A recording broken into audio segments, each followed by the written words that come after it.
Boa noite. Que a paz do Mestre Jesus esteja com todos nós. Sejam bem-vindos à nossa casa para mais uma noite de reflexão, mais uma noite de palestra pública, em que aqui nos reunimos em nome de Jesus para aprender um pouco mais sobre a doutrina espírita, sobre o Evangelho. E hoje temos a grata satisfação de contar com a colaboração do nosso querido irmão Euclides Menezes, da Associação pelo Bem, que vai trazer para nós o tema Prova, Expiação e Missão. Antes do início da nossa atividade, antes da nossa prece, um exórdio para a nossa harmonização do livro Pão Nosso, a lição de número 127, Lei de Retorno. E os que fizeram o bem sairão para a ressurreição da vida, e os que fizeram o mal para a ressurreição da condenação. João, capítulo 5, versículo 29. Em raras passagens do Evangelho, a lei reencarnacionista permanece tão clara quanto aqui, em que o ensino do Mestre se reporta à ressurreição da condenação. Como entenderiam estas palavras os teólogos interessados na existência de um inferno ardente e imperecível? As criaturas dedicadas ao bem encontrarão a fonte da vida banhando-se nas águas da morte corporal. Suas realizações do porvir seguem na ascensão justa, em correspondência direta com o esforço perseverante que desenvolveram no rumo da espiritualidade santificadora.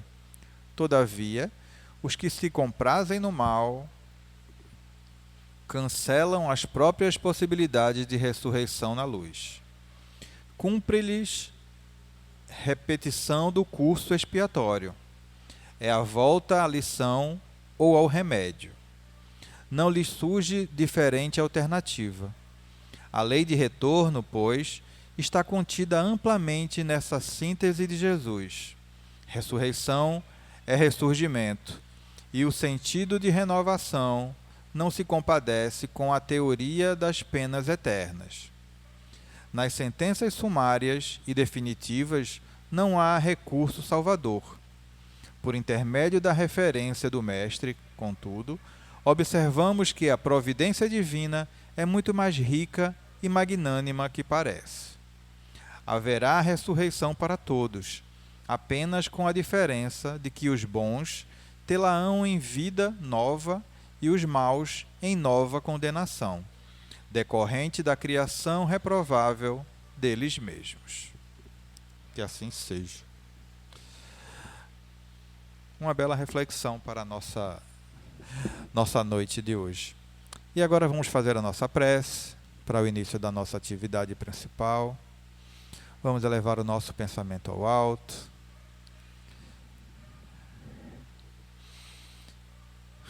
Querido Mestre Jesus, querido irmão e mentor Moacir, agradecidos estamos por mais uma vez abrir as portas dessa casa de oração e de trabalho para todos nós que aqui nos encontramos hoje. Todos que viemos em busca de algo, em busca de consolo, de conhecimento, de alívio para as nossas dores, de entendimento para essa nossa jornada. Rogamos a espiritualidade amiga, aos nossos irmãos espirituais, que nos auxiliem no entendimento do que aqui será ministrado, que auxilie o nosso irmão, que fará uso da palavra, para que possa alcançar os corações necessitados na noite de hoje, através da inspiração e da intuição dos nossos irmãos e benfeitores espirituais. Agradecemos também, Pai, por essa nossa casa e rogamos por todas as casas com irmãs que trabalham na divulgação do Evangelho. Que Deus nos abençoe e que o Mestre Jesus ilumine os nossos caminhos hoje e sempre. Que assim seja. E assim, meus queridos, nessa rogativa, com a permissão da espiritualidade amiga, damos por iniciada a nossa atividade da noite. Passo a palavra a meu querido irmão Euclides Pode ficar à vontade, meu querido.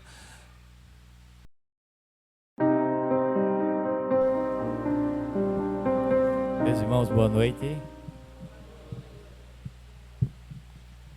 Tem sempre a impressão de que ouviu boa noite só dos desencarnados.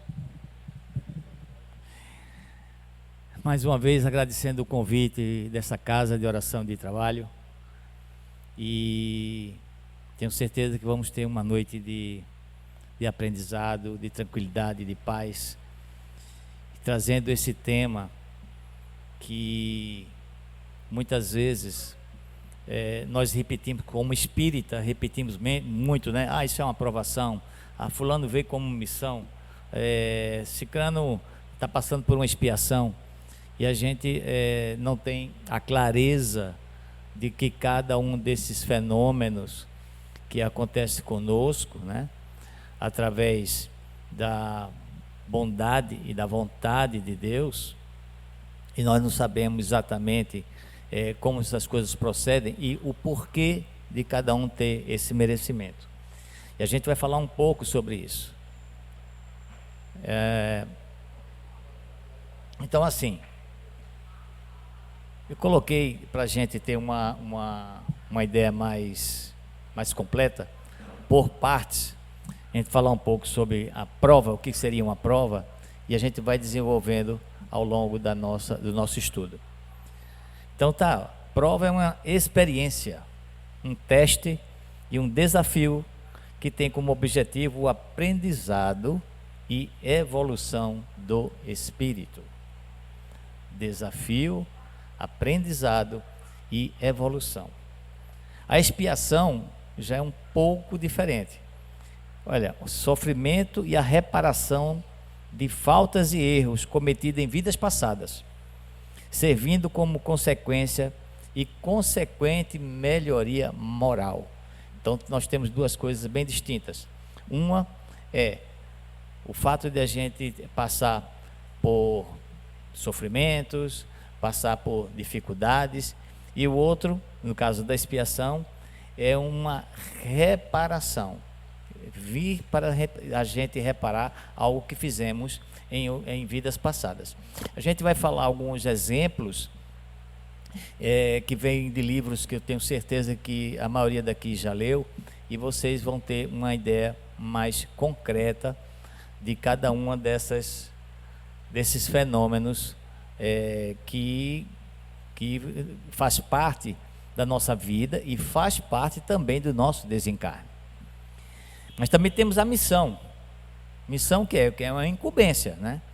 Um encargo, algo que é determinado para que seja feito. Só que a missão para nós encarnados e também desencarnados, ela é uma tarefa que é feita para o bem e a evolução de todos, sejam encarnados, sejam desencarnados. E aí a gente no final vamos dar alguns exemplos de verdadeiros missionários que vieram à Terra para nos ajudar em nosso aprimoramento moral, aprimoramento ético, aprimoramento do nosso espírito. Então vamos lá.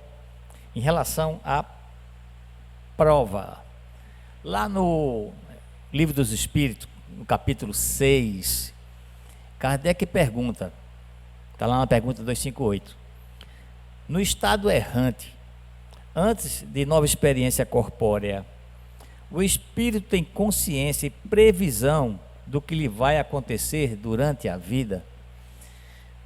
Não, para que a gente não tenha dúvida, estado errante é quando um espírito está no mundo espiritual aguardando uma oportunidade para reencarnar. Isso está bem claro, né? Todas as vezes que há um espírito em condições de reencarne, esse espírito está num estado errante. Os espíritos responderam o seguinte: ele mesmo escolhe o gênero de provas que deseja sofrer. Nisso consiste o seu livre-arbítrio. Ou seja, não faz nenhum sentido se passamos dificuldades e estamos reclamando dessas dificuldades. não faz sentido se passamos por doenças sérias, degenerativas, doenças que nos trazem muita dor, e a gente acha que essas situações só acontecem conosco. E começamos a afastar Deus, começamos a afastar o nosso irmão maior, Jesus, de nós mesmos, achando que somos esquecidos. Nós não somos privilegiados, nós não somos apontados. Nós apenas recebemos tudo aquilo em que trabalhamos, tudo aquilo que fizemos, tudo aquilo que deixamos inclusive de fazer. E quando chega a nossa vez na reencarnação ou na desencarnação, nós temos que cumprir a missão que tinha sido nos dada, ou aquelas que tinham sido escolhidas por nós mesmos. E aí vem uma pergunta: olha, se Deus escolhe para que a gente passe uma determinada prova, e a prova pode vir em forma de doença, a prova pode vir em forma de um filho difícil, né? De um marido, de uma esposa também complicada, enfim, é o emprego que nunca chega, são as dificuldades financeiras que são muito acentuadas, muito agudas. A pergunta é: se essas provas são consentidas por Deus, será que deveríamos, se tivéssemos oportunidade de aliviá-las? E a pergunta de Kardec, ela faz todo sentido. Lá no Evangelho segundo o Espiritismo, tem um capítulo 5 que ele fala sobre provas voluntárias, e Kardec pergunta assim, deve-se pôr termo, ou seja, deve-se acabar as provas do próximo quando se pode, ou devemos, por respeito aos desígnios de Deus, deixá-la seguir seu curso? Olha a pergunta inteligente de Kardec. Se é uma prova de Deus, a gente deve deixar correr, ou, se houver oportunidade, a gente aliviar a dor do próximo? E aí os espíritos respondem. Parece que os espíritos aqui estavam um pouco irritados. Ele faz assim, já vos dissemos e repetimos muitas vezes que estão na terra de expiação para completarem as vossas provas, e que tudo o que vos acontece é consequência de vossas existências anteriores, as parcelas da dívida que tendes a pagar. Mas ele vai adiante e ele diz assim: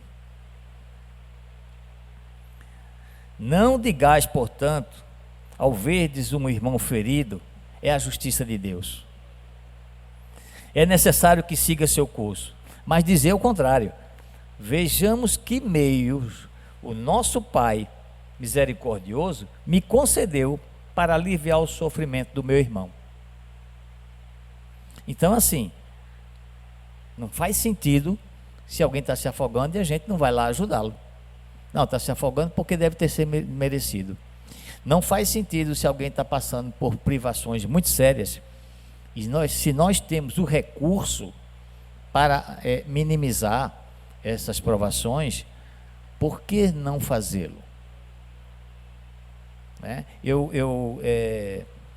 Quando adolescente, eu via muito uma frase, eu acho que hoje não se diz mais, certo? Dizia assim, quando se tinha alguém com, é uma frase muito maldosa, alguém com algum problema, ou com uma deficiência, dizia assim, se Deus marcou é para não perder de vista. Já viu isso? Se Deus marcou é para não perder. Gente, pelo amor de Deus, isso não é nem um pouco cristão. Se alguém está carregando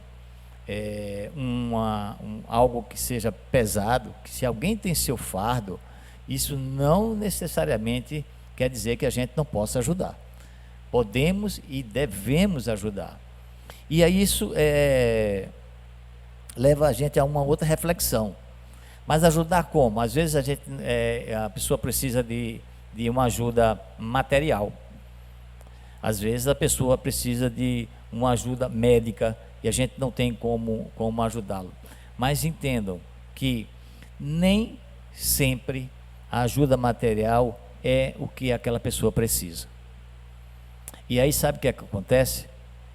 Muitas vezes a pessoa liga para a gente e a gente tem aquela sensação de dizer: fulano só liga quando precisa. Fulano liga para você porque você é a pessoa que ele está confiando.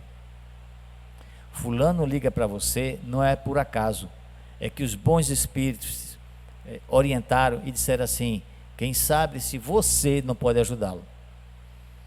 E ao atender, às vezes basta uma única palavra, um pensamento, uma frase. Você pode evitar que alguém provoque um aborto, se suicide, abandone uma casa, um lar. Entendem como é importante que nós estejamos prontos para poder ajudar, sem que necessariamente essa ajuda seja material. Essa ajuda pode ser moral, pode ser espiritual. Essa ajuda pode vir de várias formas, sem necessariamente a gente precisar de recursos monetários para ajudar a pessoa. Eu estou indo muito rápido, então vamos nós. Olha só, ainda lá no Evangelho segundo o Espiritismo, os Espíritos continuam: vejamos se o meu conforto moral, meu amparo material, meus conselhos poderão ajudá-lo a transpor essa prova com mais força, paciência e resignação. Vejamos mesmo se Deus não me pôs nas mãos os meios de fazer cessar esse sofrimento. Se não me deu, como prova também, ou talvez como expiação, o poder de cortar o mal e substituí-lo pela bênção de paz. A gente nunca sabe, a gente tem até uma ideia, quando é que nós estamos sendo colocados na vida de alguém como uma missão ou como uma expiação. Eu vou contar um fato aqui para vocês que ocorreu comigo algum tempo atrás, alguns anos atrás. Eu tinha um cachorrinho e eu sempre descia do meu prédio com meu cachorrinho de domingo para dar uma volta no bairro.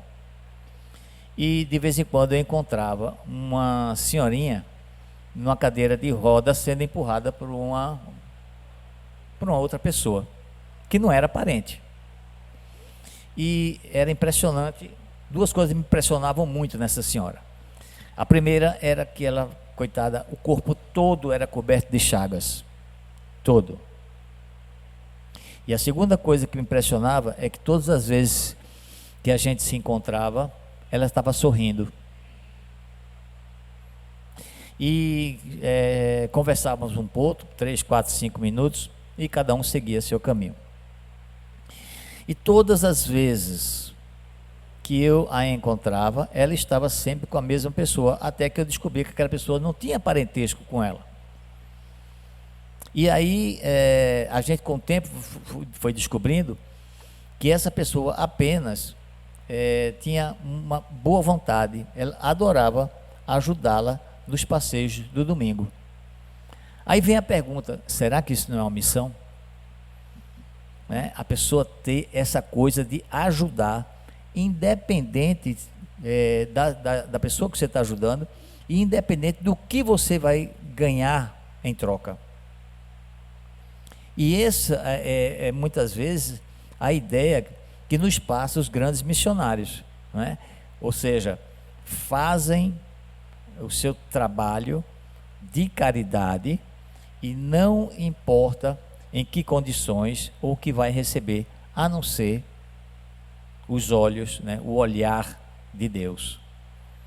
Eu lembro de uma situação que aconteceu com Madre Teresa de Calcutá, que estava ajudando um morador de rua com os ferimentos, tudinho. E nesse meio tempo ela também estava com um grande empresário americano. E quando viu a madre mexendo naquele morador e tentando cuidar dos ferimentos que ele tinha, enfim. Ele comentou e disse assim: madre, nem por $1 milhão eu faria isso que a senhora está fazendo. E ela disse assim: meu filho, por $1 milhão eu também não faria. Ou seja, duas situações diferentes. Um não faria pelo dinheiro e ela não faria por coisa alguma. Não era pelo dinheiro que ela estava fazendo, não é? Então, assim, todas as vezes que nós tivermos as oportunidades para ter paciência com as nossas dificuldades. 2, ter fé em Deus quando essas dificuldades forem acentuadas. 3, entendam que não há dificuldade maior quando alguém te procura. Você não vai ter mais problemas por isso, muito pelo contrário.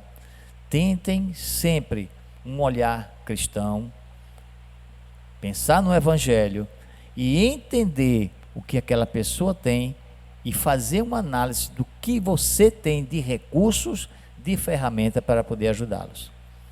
Isso vai mudar a sua vida. Não tenha dúvida. Isso, inclusive, alivia o fardo que você carrega hoje. Não espere que pessoas façam a mesma coisa com você. Não espere a troca da ajuda que você dá. Apenas faça. Deus está olhando. Deus sabe o que cada um de nós precisa. Não se furte de ajudar pelo fato de você achar: mas ninguém me ajuda, só eu que ajudo os outros. Pense diferente. Crie uma energia na sua mente e na sua psicosfera para que você afaste esse tipo de pensamento. As coisas começam a mudar quando nós mudamos o que pensamos. Na Revista Espírita, Allan Kardec tem uma frase que eu gosto muito. Quando a gente era criança, a gente ouvia muito: dize-me com quem andas e eu te direi quem és. E Kardec dizia assim: diz-me o que tu pensas e eu te direi com quem tu andas. Bons pensamentos atraem bons espíritos. Maus pensamentos, tenha certeza, não serão os melhores que estarão com você. Essa é uma lei universal. Nada vai mudar esta lei, porque são leis divinas. Pensemos nisso todas as vezes que chegar a oportunidade de podermos ajudar.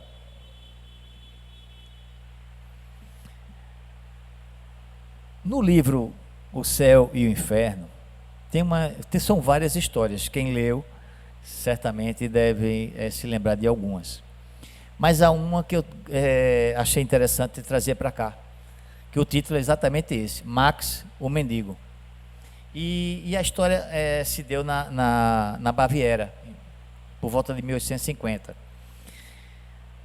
O Max era um homem muito, muito rico, dono de castelos, dono de muitas terras,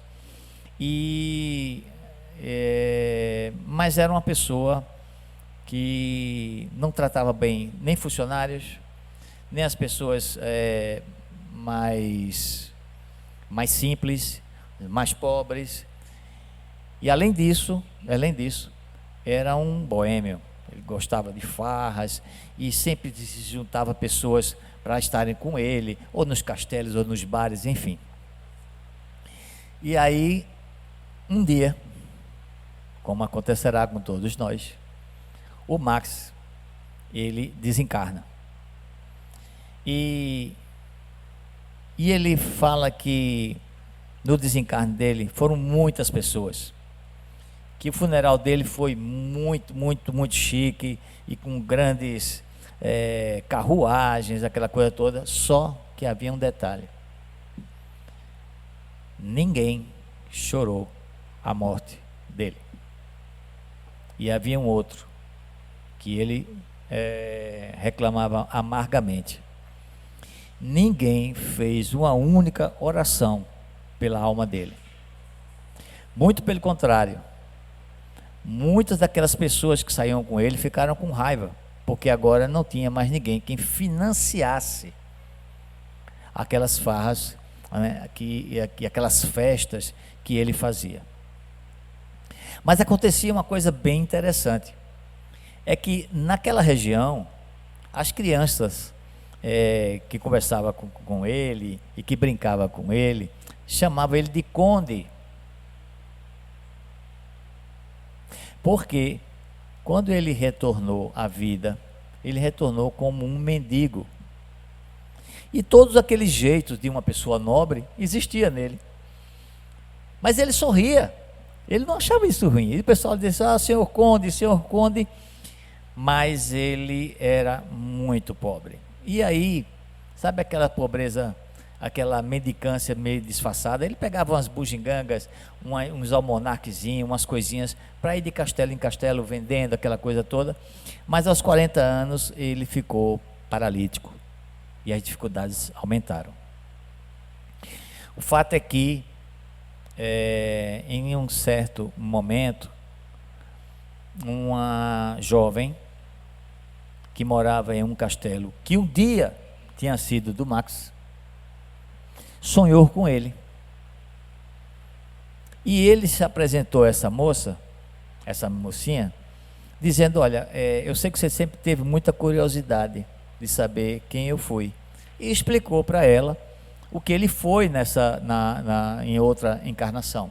E que tinha dinheiro, e que o estábulo que hoje ele dormia, né, o estábulo que o pai dela fornecia como abrigo, pertencia ao castelo que era dele. E aí ele agradece a menina pelas orações que ela fez para ele e conta essa história com o intuito de aprendizado, para que ela pudesse, através do tempo, através dos contatos, explicar como que a vida nos trata segundo a lei do retorno. E no final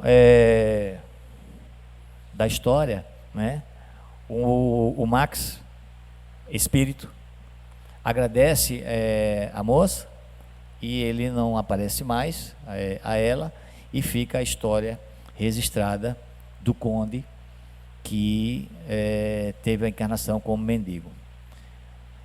Aí a gente pergunta, onde está a bondade de Deus? Onde está a misericórdia divina? Na chance, na oportunidade de ele poder ter passado por uma prova, ter aprendido nessa prova, certo?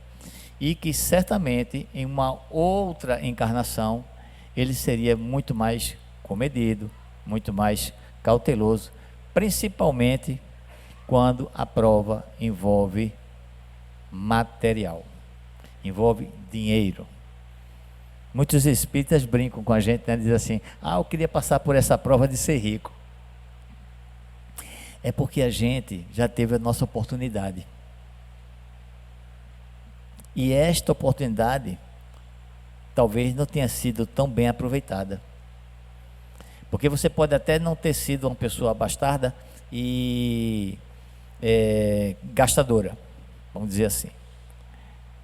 Mas certamente não foi uma pessoa que aproveitou a sua riqueza, aproveitou os seus bens para multiplicar esperanças, para praticar caridade, para fazer com que pessoas que chegassem próximas pudessem ter suas dores aliviadas.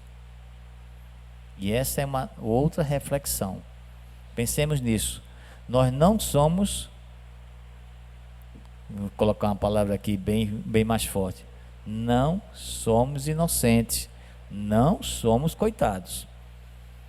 Somos pessoas dando continuidade às nossas existências, que já foram muitas. E que se hoje nós temos sofrimento, temos a certeza de que na contabilidade divina há um desconto enorme. Enorme. Se hoje você tem um sofrimento X, se hoje você tem uma doença que te perturba, se hoje você tem determinadas dificuldades, seja no relacionamento, se hoje você tem um vizinho difícil, se tem alguém na sua família que é difícil, tenha certeza que isso está com um desconto enorme, porque na contabilidade divina existe um atenuantezinho chamado misericórdia.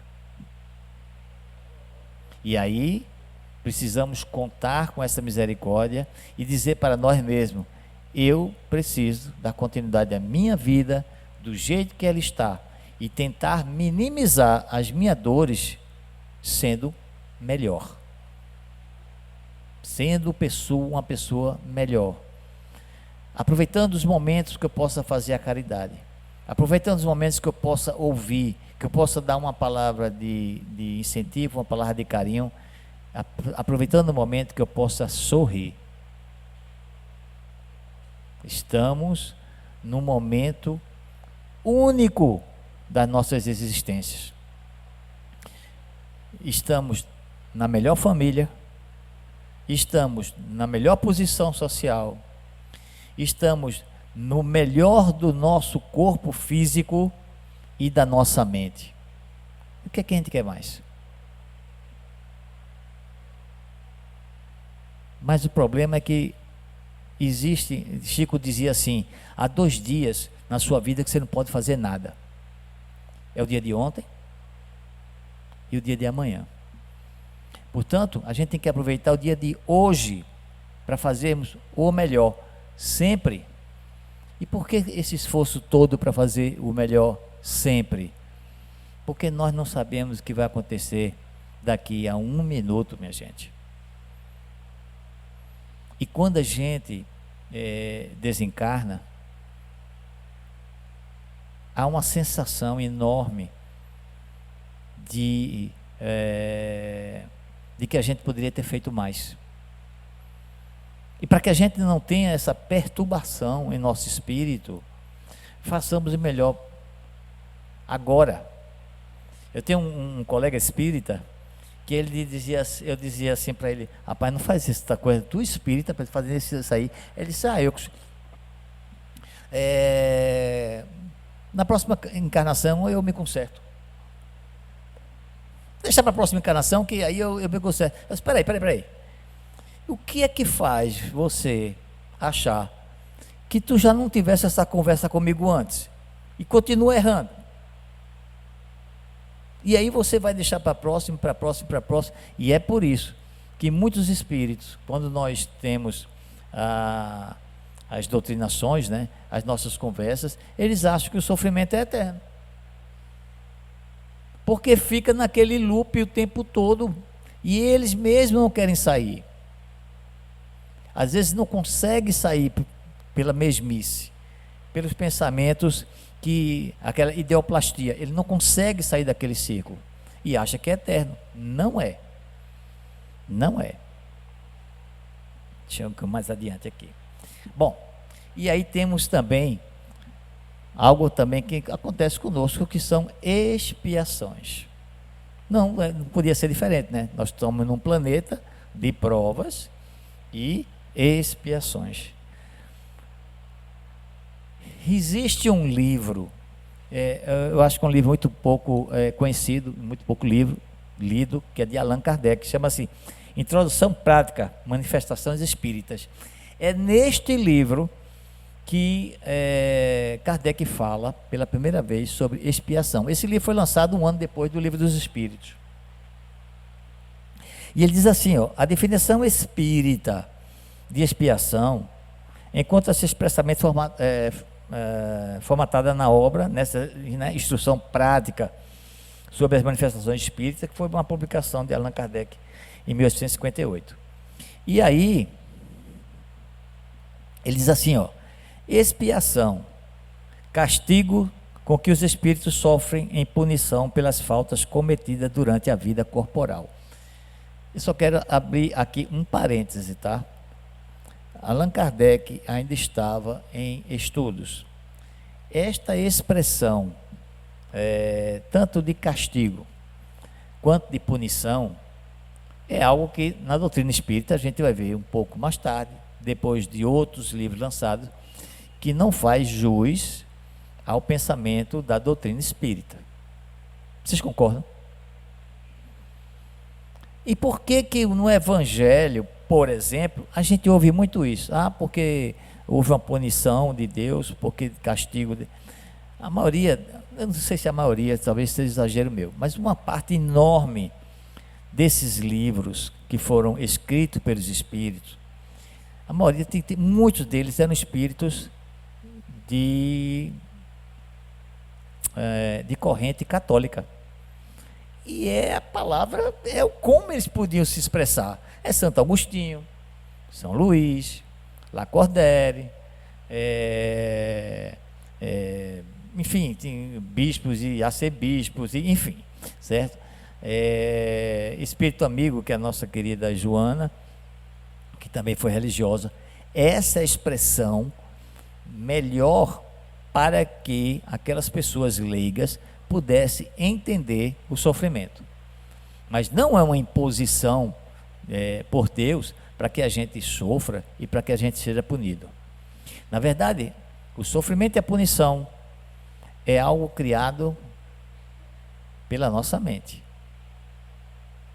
Qual é a maior punição que nós temos quando fazemos algo errado? Quem poderia me dizer? O que é que machuca a gente? O que é que pisa a gente? O que é que dorme com a gente e acorda? A nossa consciência. Não há juiz maior do que a nossa consciência. É ela que levamos em nossas vidas. E é ela que continua pós-vida. A nossa consciência é que vai ou ser o nosso juiz para o bem, ou ser o nosso juiz para nos punir.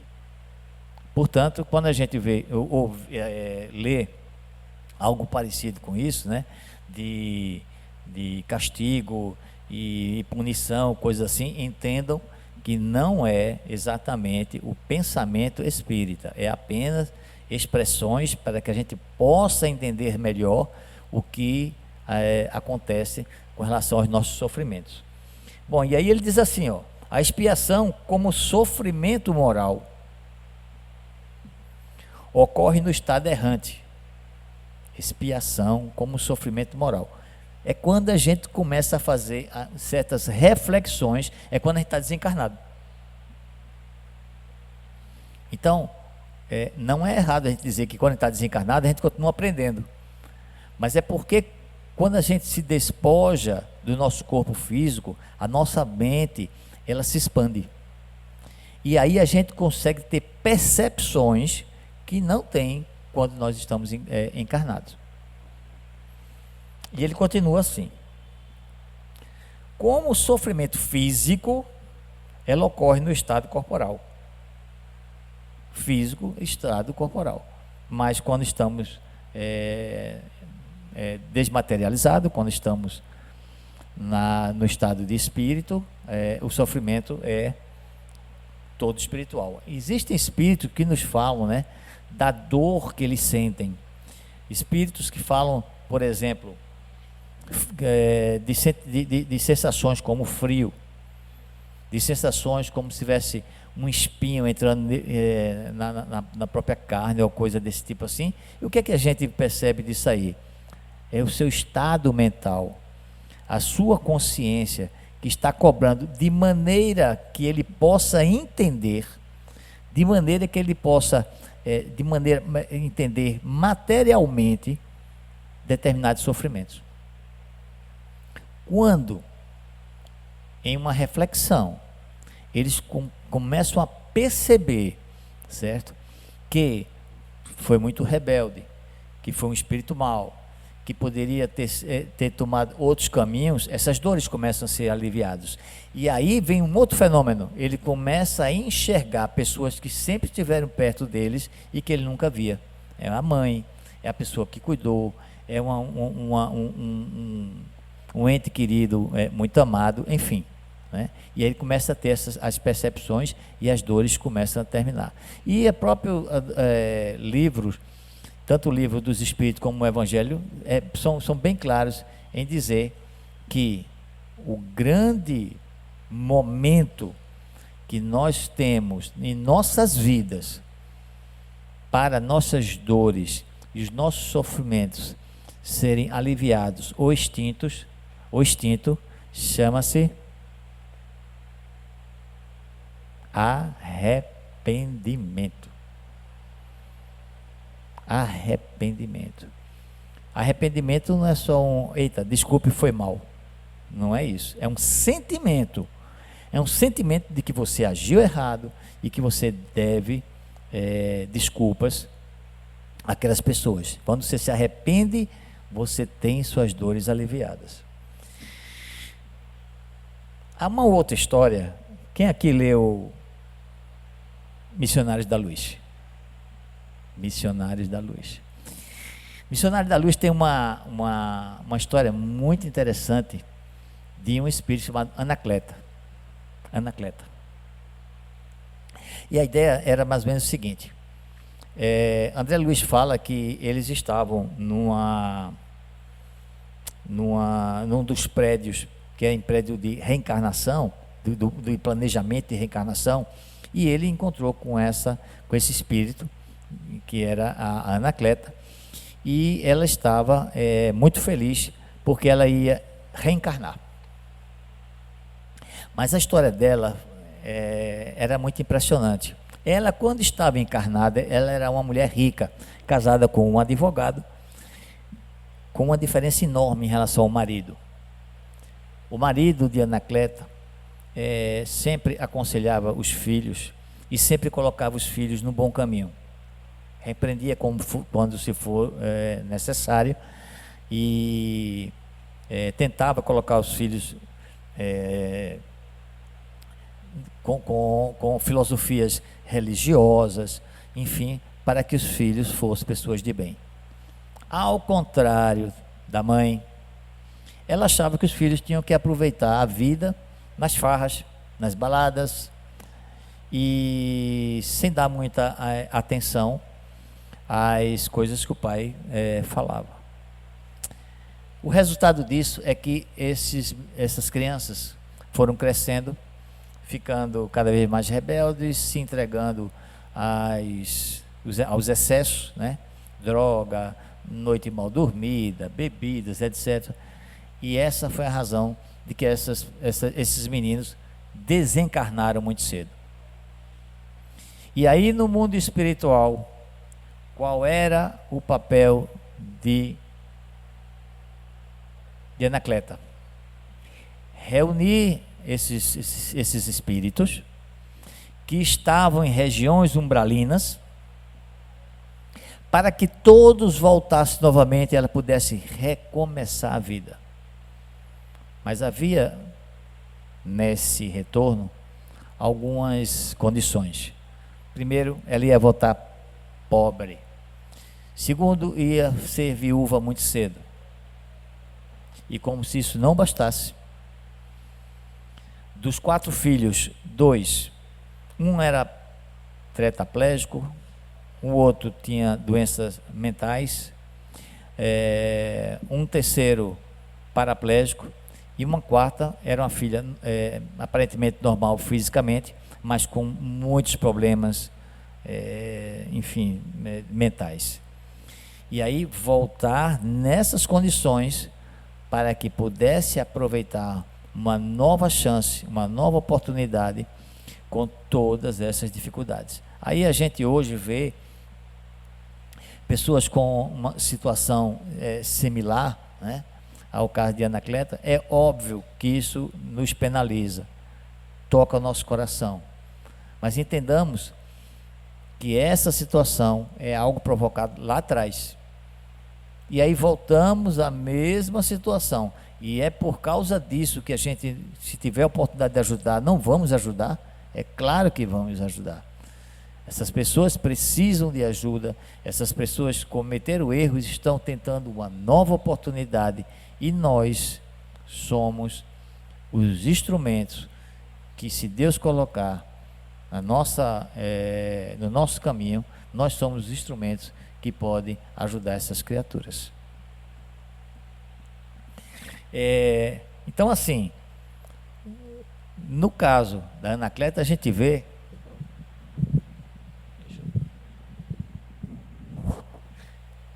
que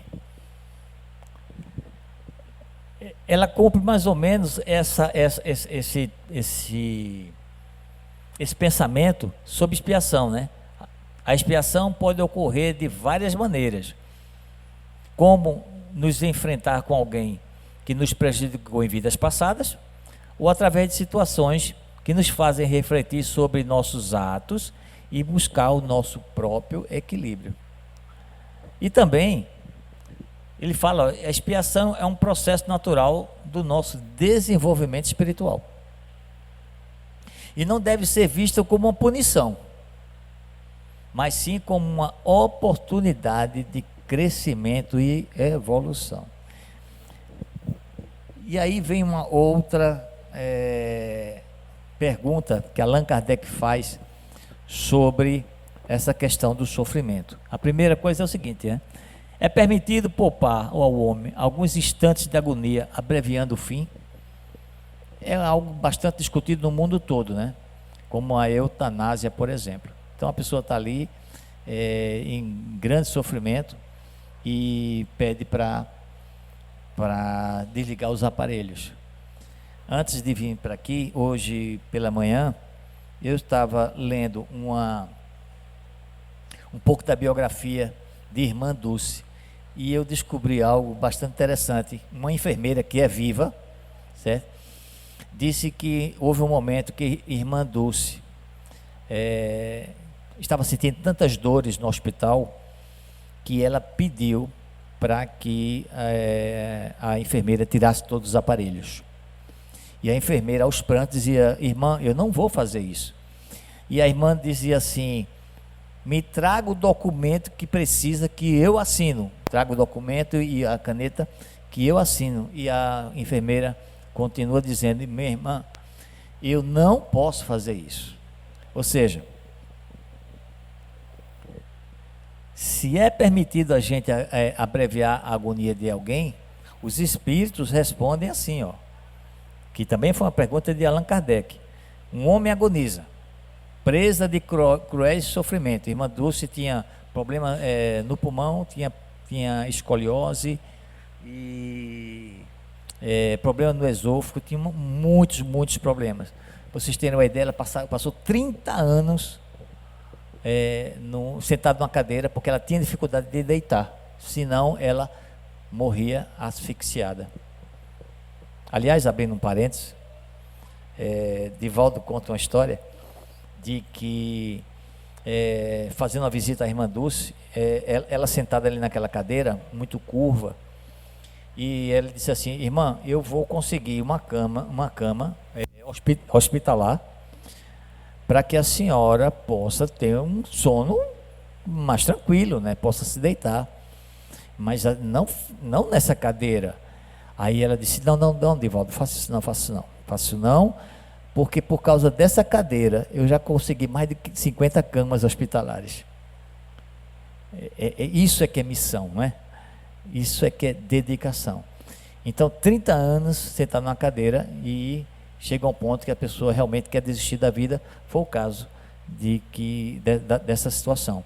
Aí o Kardec pergunta se é justo, né, que a gente alivie a agonia de uma pessoa que esteja no sofrimento e prestes para morrer. E ele diz assim: mas quem vos daria o direito de prejulgar os desígnios de Deus? A que extremos tenha chegado um moribundo, ninguém pode dizer com certeza que soou a hora final. A ciência, por acaso, nunca se enganou nas suas previsões? Então, é a pergunta que faz os espíritos. Ah, vou abreviar. Sim, mas às vezes é aquele segundo, aquele minuto, ou aquelas 24 horas, que é mais que o suficiente para quem está nesse estado fazer reflexões em vida, encarnado, que não seria possível fazer depois de desencarnado. Depois, por exemplo, que irmã Dulce pediu à enfermeira para desligar os aparelhos, ela ainda passou 30 dias no hospital. Gente, esses 30 dias pode ter sido os 30 dias mais importantes da vida dela, para essas reflexões. Então, vamos entender, né? E eu digo sempre isso nos lugares que eu passo para fazer esses estudos, que a gente não pode permitir, certo, que determinadas leis passem. Não podemos permitir, porque está completamente de oposição à nossa doutrina. A gente não tem o direito de ficar calados. E essa é uma das nossas missões, tá?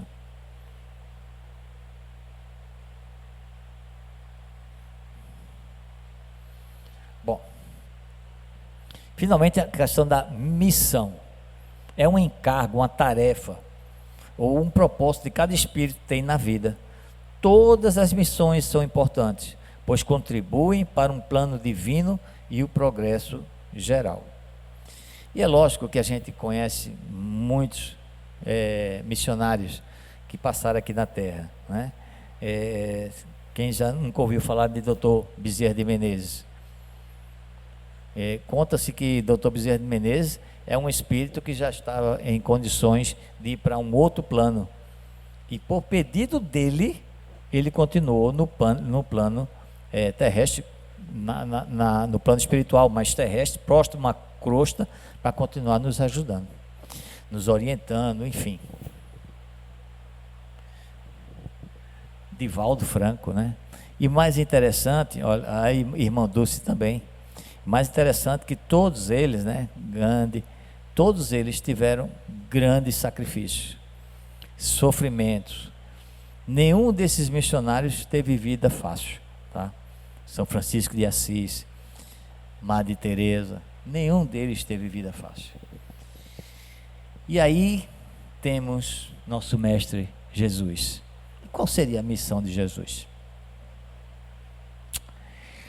Lá no Livro dos Espíritos, essa pergunta 625, né? Qual o tipo mais perfeito que Deus ofereceu ao homem para lhe servir de guia e modelo? Os Espíritos respondem: vede Jesus. Essa era a missão. Ser um guia, um modelo, de você olhar e dizer assim: esse é o homem que devo servir. Esse é o homem que vai me servir para que eu possa pautar a minha vida. Que aquele espírito é um espírito sem mácula. E aí, uma das nossas incumbências como espírita é entender que nós temos responsabilidades primeiro conosco e depois com aqueles que estão a caminho, nesse grande planeta Terra, a caminho de nossa melhoria. Por que eu estou te falando isso? Porque eu ouço muito, tá? Algumas pessoas, né? Sempre repetindo a frase que Jesus veio para nos salvar. E dá sempre a impressão que a gente não tem que fazer nada. Porque se ele veio para nos salvar e nós entendemos que isso aconteceu, o que eu devo fazer para a minha vida? Mais nada? Agora, quando a gente pensa, quando a gente começa a refletir que Jesus veio para nos ensinar a nos salvarmos, tudo muda.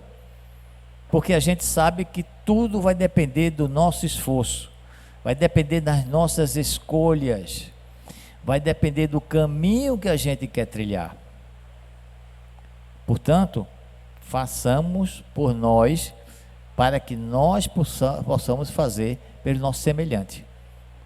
Quanto mais a gente tenta se melhorar, mais chances nós temos de evoluir. Erasto, ele fala também sobre a missão dos espíritas. Olha, ele diz assim: ide e pregai a palavra divina. Erasto fala para a gente, tá? Não fala para os grandes espíritos, não. Para que a gente não tenha vergonha de chegar e falar sobre Jesus. Ninguém precisa ser orador. Ninguém precisa dar uma de Gandhi. Ninguém precisa agir como um sacerdote. Falar de Jesus sem vergonha, sem medo. E se a pessoa não entender, por exemplo, alguns preceitos nossos, como reencarnação, vida em outros planetas, mantém distância, não fala sobre isso. Fala do amor de Jesus. Porque as pessoas ainda acham, em pleno século XXI, que o espiritismo, aqui a gente bate bombo. É impressionante. Que a gente tem cantoria, que a gente tem dança. E essas pessoas chegam pela primeira vez na casa espíritas com medo.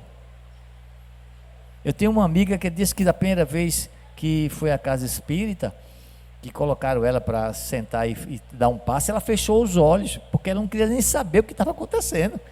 Um ambiente escuro, difícil de se adaptar, com aquela luzinha azul.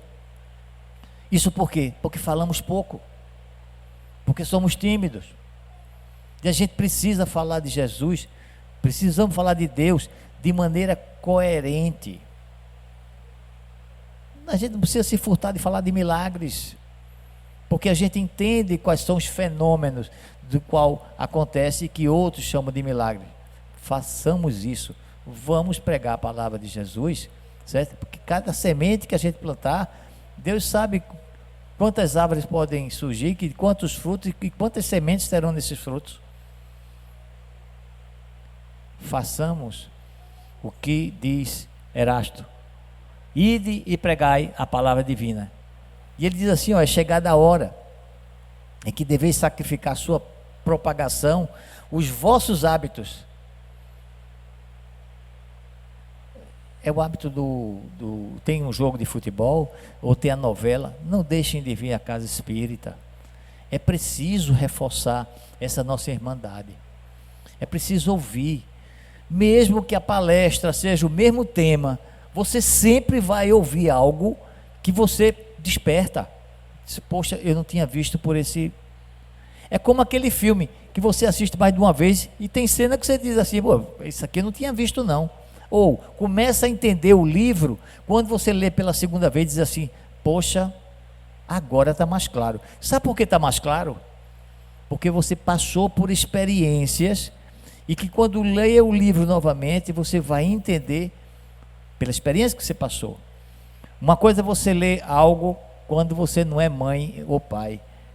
Leia o mesmo artigo depois que você se torna mãe ou se torna pai, e você vai ver que tem uma outra visão do que você está lendo, está estudando. Ele diz assim: ide e pregai, convosco estão espíritos elevados. Não tenha dúvida, quando nós estivermos nessa função de falar um pouco de evangelho, não importa quem, certo? Os bons espíritos estarão conosco para nos influenciar, para nos colocar as palavras certas e o momento certo para aquela pessoa. Lá no livro dos Espíritos ainda diz assim: a nossa missão como espírito consiste em abrir os olhos e os ouvidos a todos. Nós não somos aqueles que vêm aqui só para ouvir, não. quando a gente ouve as palestras, quando a gente estuda um livro, nós estamos acumulando conhecimento e precisamos dividir esse conhecimento. Não deixar só para os oradores, não deixar só para os dirigentes. Nós somos parte dessa irmandade. Então não vamos nos curvar, não vamos ter vergonha, não vamos ter medo de pregar o Evangelho do jeito que nós entendemos. Nossa hora está. Olha, também sobre missão dos espíritas. Isso é uma mensagem de Constantino, espírito protetor. Ele diz assim: bons espíritas, meus bens amados, sois todos obreiros da última hora. Lembra daquela história? O obreiro da última hora, trabalhador da última hora. Bem orgulhoso seria aquele que dissesse: comecei o trabalho ao alvorecer, quando nós nascemos, ao alvorecer do dia, e só terminarei ao anoitecer, quando nós fecharmos os nossos olhos. Essa é uma mensagem que a gente tem que levar no coração. Nós precisamos trabalhar para o bem, trabalhar o Evangelho de Jesus. Evangelho não é para carregar apenas no braço, é para carregar no coração. Aquilo é um código de sabedoria inimaginável. É um código moral que não vamos encontrar em nenhum outro livro coisa igual. Portanto, essa também é uma das nossas missões, que é ler, estudar e receber as mensagens do Evangelho. E finalizando, está aqui umas passagens de Emmanuel. Aceita os instrumentos das provas que te apuram. Não tem como reclamar. Nós já sabemos que nós precisamos passar por aquilo. Toda renovação traz a dor onde surja. Que seria da pedra sem toque de martelo? Olha só. Sem massacre do trigo, não se teria pão. Nos teus dias de crise, sofre com paciência. Orem, meus irmãos, orem. É a maior ferramenta que você pode ter para afastar obsessores, minimizar a dor, receber bons fluidos, conselhos dos espíritos, é a oração. E a gente tem que ter fé na nossa oração. Mas orar toda hora, todo instante, quando for preciso.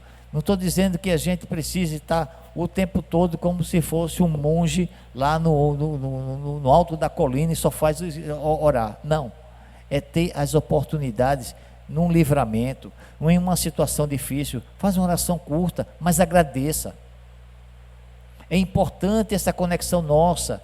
A impressão que a gente tem é que está 100% encarnado. Não estamos. Nós temos um pé lá e um pé aqui. Porque nós não recebemos influência dos espíritos, nós não sonhamos, nós não nos transportamos. Então nós estamos constantemente vivendo nos dois mundos. E essa era a mensagem que eu gostaria de ter trazido para vocês, esperando que vocês voltem aos seus lares com o coração mais aliviado, em segurança e com Jesus no coração e na mente sempre. Fiquem com Deus.